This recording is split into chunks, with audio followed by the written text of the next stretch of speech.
Hi, good day. I'm Benjamin of Velohas. Today ay ipe-present namin sa inyo ang aming produkto na kung saan in demand ngayon sa market. Ito ay ang Velohas Active Hydrogen Alkaline Water with Electric and Velohas Active Hydrogen Alkaline Water System with non-electric. Alam naman natin na 70% ng katawan ng tao ang bumubuhay ay tubig. Pero hindi lahat ng iniinom nating tubig ay may pare-parehong benefits. Ngunit ano ba ang kailangan nating hanapin sa isang tubig para masecure ang ating health? Dapat mayaman ito sa antioxidant. Meron din dapat sapat na pH. At lalong-lalo dapat smooth at safe inumin. Ngayong araw na ito ay demo namin sa inyo ang 3 properties of waters na meron sa Velohas Active Hydrogen Alkaline Water. Ito ay ang ORP, pH, and microclustering. At ito ay mapapanood ninyo ngayon. What is ORP? ORP means Oxidation Reduction Potential or potential to reduce oxidation. Lahat ng mga pagkabulok or nabubulok. Halimbawa po, kumuha tayo ng isang mansanas at ihatiin natin ito sa dalawa. Ano po ang mangyayari? Magba-brown yung mansanas. Yun ang mabilis na pagkabulok. So, ang kailangan natin sa isang tubig ay mayaman sa antioxidant para ma-delay o ma-slow down ang aging at ma-reduce ang inflammation. Ano po ba ang mga produkto o mga bagay na mayaman sa antioxidant? Kapag tayo ay mahilig uminom ng mayaman sa vitamin C, makakapagbigay ito ng negative 100 ORP. Green tea is also negative 100. Cod liver oil is negative 200. At kapag ang water Velohas na ang ating iinumin, ito ay negative 300 up to negative 400 ORP. Ibig sabihin, sa bawat basong iinumin natin ng Velohas water, mas maraming antioxidant ang ating ma-absorb sa katawan. At para malaman ninyo, ano ba ang mga iba't ibang klaseng inumin ang mayaman naman sa oxidation? Oh, yung ating mga iniinom na distilled water or RO water, yung reverse osmosis water, at ang mga soft drinks o iba't ibang klaseng sodas na ating iniinom araw-araw, o ang maging tap water na ating iniinom galing sa gripo. Yan ang mga mayayaman sa oxidation. Yan ang most of the time na dapat nating iwasan. Pagkatapos natin malaman ang antioxidant properties ng tubig, ngayon naman ay ang mahalaga sa isang tubig ay may tamang pH o yung potential hydrogen ng tubig. So dito, makikita natin sa chart kung ano ang iba't ibang klaseng pH ang meron sa isang tubig. So merong 2.3 hanggang 6.0 which is nasa column siya ng acidic pH. Meron namang neutral water which is 7.0. At ang advisable inumin para mas maging healthy ay ang range ng alkaline pH which is 8.0 up to 10.0. Ngayon, aalamin natin sa lahat ng iniinom natin ng tubig at ibang beverages sa market, ano ba ang pH level nito? Malalaman natin ngayon.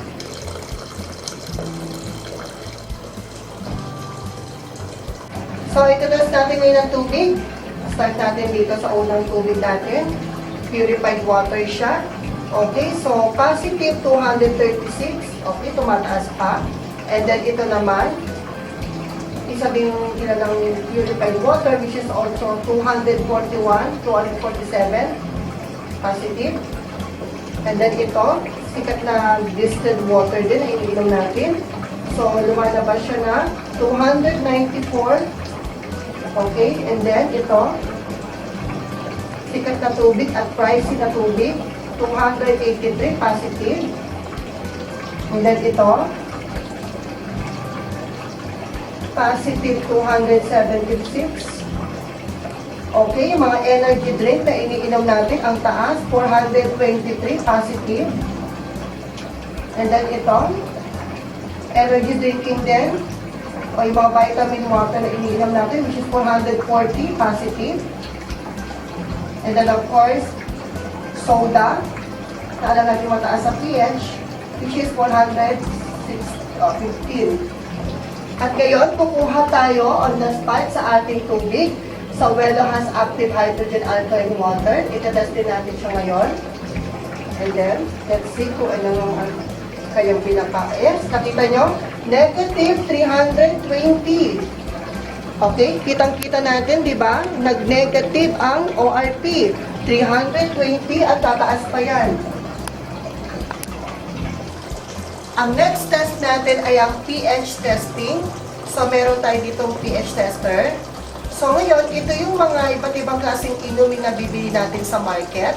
Aalamin natin ngayon kung ano ang kanilang mga pH level. So, 1 drop, 1 drop, 1 drop, 1 drop, 1 drop, 1 drop, 1 drop, 1 drop. And then, kukuha tayo ng Welo has water para malaman din natin ang pH level ng ating Welo has active hydrogen alkaline water. Okay. Yan. Unang bottle natin, nakita natin siya ay nasa neutral. Ang second bottle naman ay nasa acidic. Okay, neutral or acidic din itong third bottle. At ang energy drink naman ay strong acid. Ang next bottle naman is also neutral. Ganun din ang next bottle. Energy drink and soda. Pero pagdating sa Welo has active hydrogen alkaline water, is an alkaline pH. Ibig sabihin, mayaman sa alkaline properties ang ating Welo has active hydrogen alkaline water. Habang ang iba naman nating mga sinasabing healthy na inumin, ay nakita natin ang iba't ibang klaseng pH level nila. The more na mas matapang, ay mas acidic. The more na mas purple or blue, yan ay mga property ng alkaline. At ngayon, ikukuha tayo ng tubig sa Welo has active hydrogen para malaman natin kung paano makakatulong ito ma-neutralize ang ating katawan sa pag-inom natin ng mga acidic water. So, kukuha tayo dito on the spot. Ngayon, kapag ang isang katawan ng tao ay neutral at gusto mas maging healthy, ayan. So, back to alkaline body ulit. At kapag acidic naman ang body ng isang tao, balik ulit sa alkaline. Ganon din dito. So, makikita ninyo, mabilis ma-absorb kapag tayo ay lagi umiinom ng alkaline. Yun nga lang, kapag ang iniinom natin ay mga sodas or soft drinks or energy drink, mas mataas ang acid content, kaya mas kailangan natin uminom ng mas maraming alkaline water para ma-neutralize ang acid. So, alam na natin kung saan tayo dapat mas umiwas uminom. Tignan natin kung anong mangyayari pag nilagyan natin ng soda ang first bottle. You see?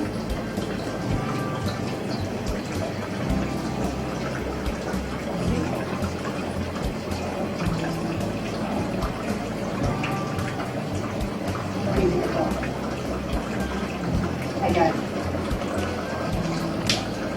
Ibig sabihin, sa bawat pag-inom natin ng mga soft drinks or soda, mas lumalaki ang chance ang tumaas ang ating acid.